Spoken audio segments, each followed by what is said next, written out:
Oi, gente! Estamos aqui de volta com as perguntas e respostas. Dessa vez a gente recebeu perguntas também pelo Instagram, eu e do João, que é o meu produtor aqui no canal. Recebemos também pelo WhatsApp, status, essas coisas, e diretamente pelo canal. Então eu vou tentar responder aqui ao máximo os questionamentos de vocês. É claro que é importante a gente lembrar que é muito pequeno o nosso tempo aqui no canal, né? E com isso eu não consigo me aprofundar muito em muitas questões. Então a ideia é dar um resumo mesmo para vocês do que pode ser cada resposta dessa. Quando a gente fala de subjetividade, tudo pode mudar, tudo é possível, então é complicado colocar uma norma, né? Isso e pronto, e acabou. Então, eu espero que vocês gostem. Vou tentar responder todo mundo aí que mandou questionamentos direto pra mim, tá? E se vocês tiverem dúvidas, se tiverem mais perguntas, deixa aqui nos comentários, curta o vídeo, compartilhe. Não se esqueça de participar, se inscreva no canal para nos ajudar, tá bom? Vamos lá? João, qual que é a primeira pergunta? A primeira pergunta é assim, eu preciso ir na terapia mesmo quando tenho religião no meu cotidiano? Por que não, João? Tá. Às vezes o pessoal confunde, né? Uma coisa com a outra. Eu devi essa resposta já há um tempo para uma seguidora. E aí vamos aproveitar para falar um pouquinho sobre psicologia e religião, tá? Eu ri porque é muito comum a gente ouvir, né, nas questões de saúde mental, isso é falta de Deus, meu psicólogo é Jesus, e as pessoas perdem um pouco a noção, né? Se eu estiver com uma doença, de repente muito grave, eu vou abrir mão do tratamento porque eu tenho uma religião? Não, né, gente? Então, assim, sim, eu preciso ir na terapia, mesmo eu tendo uma religião. Muitas vezes eu preciso ir na terapia. Hoje, as pessoas que passam por psicoterapia, é comum eles falarem, eu acho que todo mundo devia vir aqui. Então, e essas pessoas, no geral, têm religião. Claro que no consultório também chegam os ateus, mas eles são minorias. Então, para dar uma pincelada, né, a psicologia em relação à religião tem se tornado um campo de estudo mais amplo. É bem possível a gente ver bastante artigo científico sobre isso, né, com fundamentação que a gente possa confiar. Isso vem crescendo bastante. Para nós, psicólogos, não nos cabe questionar nenhuma religião. Temos que respeitar todo mundo da mesma maneira, todas as religiões da mesma maneira, inclusive a falta dela, tá? Como que a psicologia entra nisso? Normalmente, os nossos estudos, eles são mais baseados no que esse sujeito que tem essa crença específica, ou essa religião específica, o que ele apresenta de diferente? O que a gente vê na pessoa com muita fé que a gente não vê numa pessoa sem fé, por exemplo. Então, a psicologia ela vai mais por esse caminho. Ela não vai dizer o certo, o errado e nem nada desse tipo, porque não é o nosso papel, né? É importante ressaltar que onde há, que inclusive isso é onde essas duas coisas se encontram, né? A psicologia e a religião. Onde há material humano, há ali um ser humano, nós podemos estar ali, né?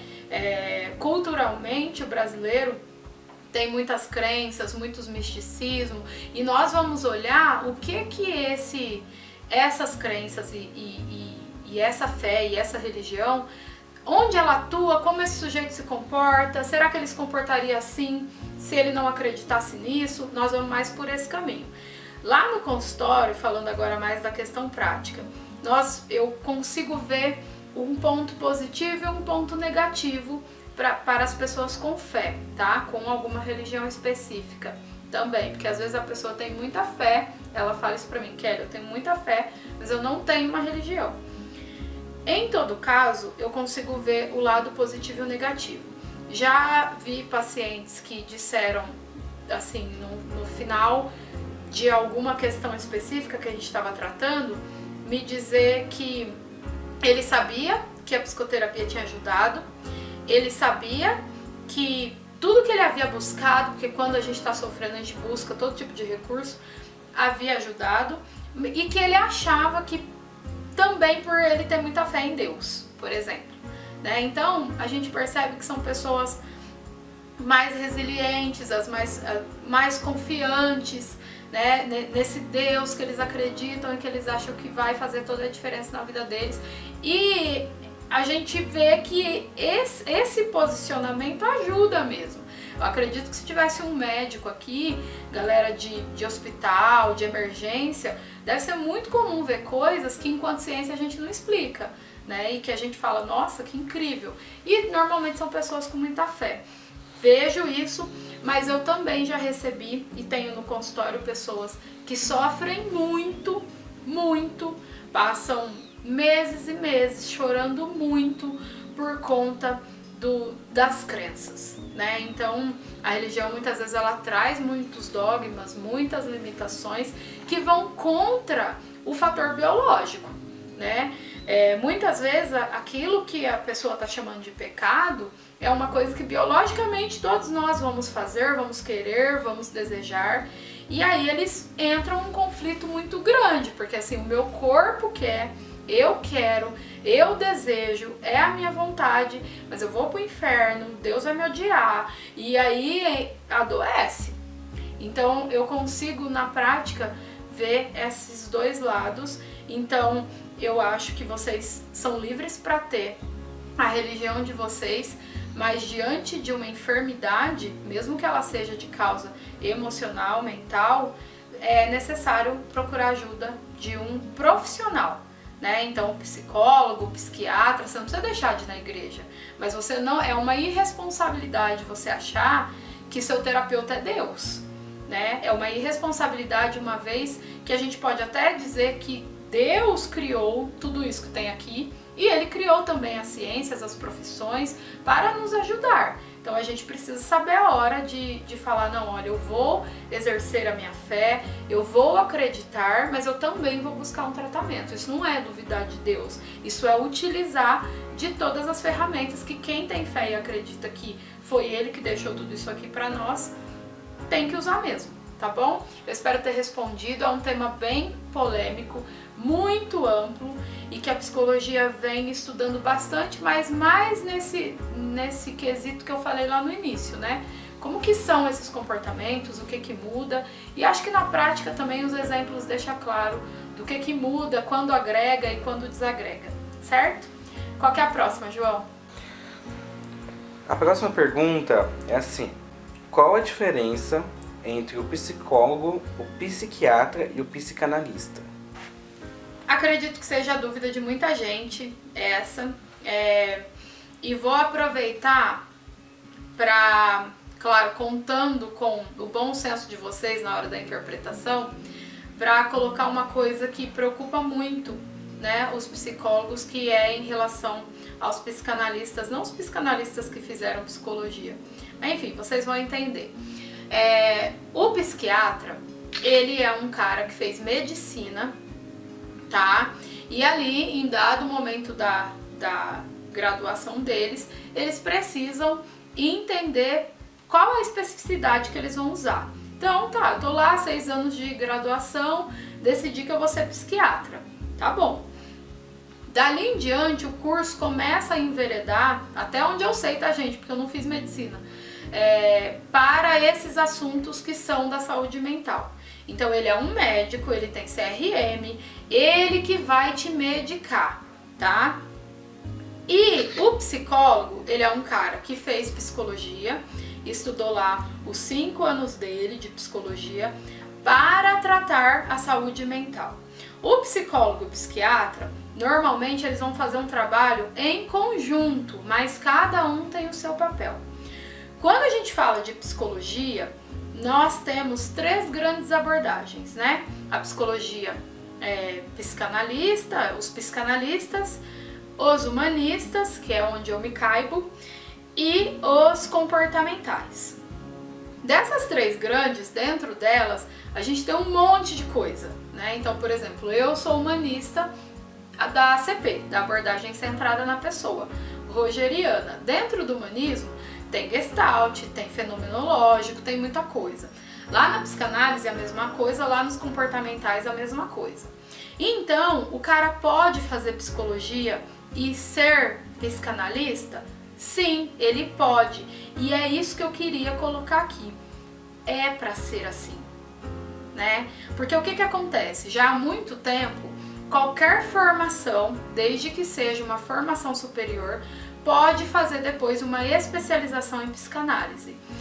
E às vezes chega no consultório pessoas que por anos passaram com analistas apenas, e aí de novo, é apenas a minha opinião, tá? E o trabalho não está completo e às vezes ele pode gerar mais dor do que solução, na verdade, né? É como se eu falasse assim, olha, eu fiz arquitetura, mas eu sou analista, vai lá que eu vou te tratar. Acho um pouco perigoso. Hoje nós temos aí um conselho que está um pouco de olho nisso. Eu gostaria muito que chegasse a um ponto em que quem prestasse o serviço de análise fosse ou um psiquiatra ou um psicólogo. Então, quando vocês forem procurar, às vezes vocês preferem, né? Porque é uma forma diferente de abordar o material do analista, a forma que ele trabalha, as ferramentas que ele usa. Procurem saber se a formação de base é a psiquiatria ou a psicologia. E aí vocês estarão mais bem amparados, ao meu ver, tá? Então, é possível fazer uma formação e ter uma especialização em psicanálise, inclusive a galera que regulamenta e os psicanalistas aprovam, né, que essas pessoas comecem a atender. Não duvido que haja profissionais sérios nesse meio, estudiosos e tal, mas eu acho que fica muito perigoso e superficial. Então, o ideal seria que tivesse uma formação nas 2 áreas. É possível também ter um psiquiatra que também fez psicologia. Então, ele já consegue fazer a medicação e fazer a psicoterapia, tá? Acho que a diferença é basicamente essa. Psicologia, eu não divido normalmente a psicanálise da psicologia. Eu falo de psicologia, eu tô entendendo que eu posso estar falando de um psicanalista, de um comportamental ou de um humanista, mas eu estou contando que este cara estudou psicologia, né? E a psiquiatria é o médico, fez medicina, tá bom? Um outro inscrito nosso, ele perguntou como lidar com um ambiente negativo e pessoas negativas, para que não deixe nem as pessoas nem o ambiente afetar você. Uma boa pergunta. Pode parecer clichê, mas é autoconhecimento. Acho que a primeira resposta é essa, mas eu vou tentar trazer numa linguagem melhor para vocês, né? Primeiro, entender que ambiente que é esse, né? Porque tem situações que nós não conseguimos mudar. De repente é o meu trabalho e eu gosto do trabalho, mas é difícil só a convivência com pessoas. De repente é a minha família, de repente é a minha família e eu não tenho condição de morar sozinho. Enfim, precisa sempre avaliar contexto, né? Se é um contexto em que você consegue um afastamento, a minha orientação seria um afastamento. Porque tem pessoas que são mais influenciáveis pelo meio e pelas outras pessoas. Todos nós em alguma medida somos, mas tem gente que é mais, né? Então, a primeira observação que eu faria seria: dá para se afastar? Você tem que conviver com essa pessoa, não tem um jeito de não conviver, né? O segundo momento, vamos considerar que não dê para se afastar. É começar mesmo a se questionar, né? Por que esse outro tem tanta influência sobre mim? Por que eu, de repente, hoje estou num dia ótimo e chega alguém e me diz alguma coisa muito negativa e esta fala consegue destruir o meu dia? Por isso que eu falo do autoconhecimento. Porque se eu souber bastante sobre mim, eu vou saber por que aquilo me doeu. E eu vou conseguir superar de alguma forma para que nas próximas não aconteça novamente. Mas lembrando sempre, não é saudável conviver em um ambiente extremamente negativo todo o tempo. Então eu acho que é sempre buscar formas de afastamento mesmo. Às vezes, é uma família, e aí tem uma pessoa X lá que sempre consegue me influenciar negativamente. Repensar os meus horários com essa pessoa, porque todo mundo tem uma rotina, né? De repente é uma irmã que quando ela chega e fala alguma coisa eu fico mal, eu me sinto pior ou inferior, ou é um colega de trabalho, ou é um chefe. Eu preciso repensar a minha forma de me relacionar com esse sujeito. Sim, dá pra fazer, mas assim, olhando muito amplamente é complicado. Então eu acho que complicado no sentido de eu responder especificamente, entendeu? Mas eu acho que procurar um afastamento, né? Conviver com aquilo o mínimo que você conseguir e se fortalecer. Por isso o autoconhecimento, porque se eu tô muito fortalecida nos meus propósitos, nas coisas que eu tô fazendo, nas coisas que eu gosto, eu vou estar mais blindado um pouco dessas influências. Mas é possível sim, e a gente consegue ganhos bem positivos. Inclusive a pessoa negativa começa a ver a diferença nesse influenciável quando ele está em terapia, por exemplo. Ok, a próxima pergunta a gente recebeu pelo Instagram. Ele perguntou assim: o que eu faço quando alguém começa a apresentar sinais de depressão? Acho que eu vou começar mais pelo que não fazer.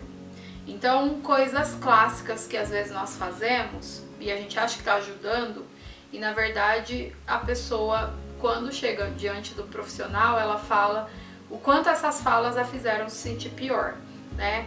Como por exemplo, mas você tá só triste, isso vai passar. Mas isso é falta de Deus, já foi na igreja? Mas procura se ocupar mais. Então assim, não queira solucionar. Eu acho que essa seria a dica. Não queira solucionar. Se você não tiver nada para você falar, se você tiver dúvida do que você vai falar, é melhor você acolher aquela fala, né? Ouvir, somente ouvir, e em seguida questionar mais sobre ajuda profissional. Se for um menor de idade, perguntar se ele já comentou isso com um responsável, né? Orientar que ele comente isso com o responsável. E aí, responsáveis, né, por pessoas menores de idade, percebeu alguma coisa diferente no filho, procure ajuda, procure saber sobre os profissionais. Não sabe para quem perguntar porque não conhece ninguém, procura o número de alguém na internet, procura o que fazer, né? A orientação é procurar um psicólogo mesmo, e o psicólogo vai entender a necessidade ou não de um encaminhamento psiquiátrico. Como eu disse, a gente trabalha junto. Às vezes já está em um ponto tão grave que vai direto para a psiquiatria, e aí a psiquiatria vai dizer da importância de fazer psicoterapia, então procurar um psicólogo. Mas muito mais do que você estar preocupado com o que dizer, é pensar no que não dizer, né? Não diga que vai passar, que é bobagem, porque de certo modo você está falando assim para a pessoa, isso não é nada, quando na verdade para ela aquilo é uma dor imensa. Então, de repente, dá a escuta mesmo, ouvir com o mínimo de julgamento que você conseguir e orientar que procure ajuda. Sempre estar disponível para ouvir, né? Se é um amigo, se é uma pessoa que você gosta, comece, sei lá, de repente chamar mais vezes para conversar, ligar mais vezes, ficar mais perto, mas evitar essas frases aí que vão fazer com que a pessoa se afaste mesmo de todos. É por isso que eles acabam se isolando, né? Pessoas com essas questões, com transtorno de ansiedade, com depressão, é comum eles se isolarem, porque eles comentam e as pessoas minimizam, colocam aquilo como se não fosse um problema. E aí eles acabam se afastando e tendem ao isolamento, tá bom? Então, eu queria aproveitar para fazer um questionamento. Porque a gente teve um vídeo sobre, né, depressão e tudo, e a gente conhece pessoas que ficam depressivas ao ponto de ficarem incapazes fisicamente de procurar alguém. E aí você falou do menor de idade e tudo mais, que o responsável pode pegar e levar. E essas pessoas, que elas, na teoria, são responsáveis já por elas mesmas. Então, é isso que a gente vai considerar. Se existe uma incapacidade já física, sei lá, já tá acamado, já não consegue mais sair da cama, né? É uma forma da gente olhar. Agora, se é uma pessoa que está no poder do ir e vir, você tá até percebendo que tem um problema, e eu recebo às vezes casos assim, né? Mas você propõe para a pessoa, o psicólogo ou psiquiatra, e ela nega veementemente, e ela tá lúcida, tá em condições de decidir, nós não temos como obrigar, né? A gente não tem como intervir nesse sentido de vai, vou internar à força, não, né? É mais complicado. Se tem um impedimento físico, você pode procurar um profissional que vá na tua casa. Eu mesmo já fiz atendimento a domicílio, se precisar eu faço, né? E tem muitos profissionais que fazem. Então você pode propor um atendimento a domicílio, porque a pessoa já não consegue mais sair dali, já é um caso mesmo. Ou você pode, como ela tá com essa situação já de cama, né, de ficar o dia todo deitado e tal, juntar a família e tentar convencê-la de que agora não dá mais para esperar, que ela precisa ir. Então tem algumas saidinhas aí se houver uma impossibilidade física de estar lá, né, presente no consultório especificamente. Mas obrigar uma pessoa que está se entendendo bem e que não quer ir é mais complicado. Nós falamos disso em alguma medida, acho que no primeiro Perguntas e Respostas, quando o menino fala assim, mas e se eu não acredito que um psicólogo e um psiquiatra possam me ajudar? No meu caso não tem mais jeito, né? Complicado isso, a gente de novo vai avaliar o contexto, mas nós não temos como obrigar a pessoa a fazer o tratamento, né? Inclusive a psicoterapia tem uma tendência a não dar muito resultado quando o paciente não está engajado nisso, né? Mas se é um caso que já está acometido fisicamente, aí a gente tem que intervir desse modo, né? Tentar ir algum tipo de internação, tentar fazer o profissional ir lá na casa da pessoa. Depende do caso, gente. Em psicologia, em psiquiatria, é muito difícil você criar uma regrinha quadradinha para tudo. A gente acaba tendo que entender aquele caso e buscar uma solução mais pontual, que cabe ali, que de repente nunca foi vista antes. Certo? Sabe o que eu fiquei pensando agora? Aquelas pessoas que às vezes tentam suicídio e elas não conseguem se suicidar, e elas são levadas e ficam internadas na clínica contra a vontade. A vontade. Elas tentam suicídio de novo. Então, a grande maioria das vezes. É igual o adicto.